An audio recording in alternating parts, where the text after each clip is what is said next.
Bagong TikTok update mula kay Jillian Ward. Isang oras pa lang mula nang i-upload niya ang kanyang latest video, agad na itong pinag-uusapan ng mga fans online. Sa video, makikita si Jillian confidently walking along the city streets sa gabi, naka-all-black outfit, corset-style top, jacket, jeans, at syempre dark sunglasses.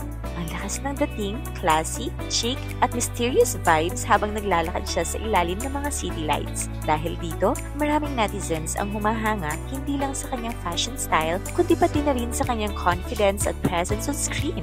Kahit simpleng walk lang, parang pang fashion runway na ang dating ni Jillian. In just a short time, libo-libo na agad ang likes, comments, at shares ng video. Marami na ang nagsasabing bagay na bagay sa kanya ang all-black look at tila mas lalo pa siyang nagiging sophisticated at elegant habang tumatanda. Isa na namang patunay na si Jillian Ward ay hindi lang kilalang aktres sa telebisyon, kundi isa ring fashion inspiration at social media star na patuloy na inaabangan ng kanyang mga fans. So guys, ano masasabi niyo sa latest TikTok post na ito ni Jillian Ward? Slay look ba for you?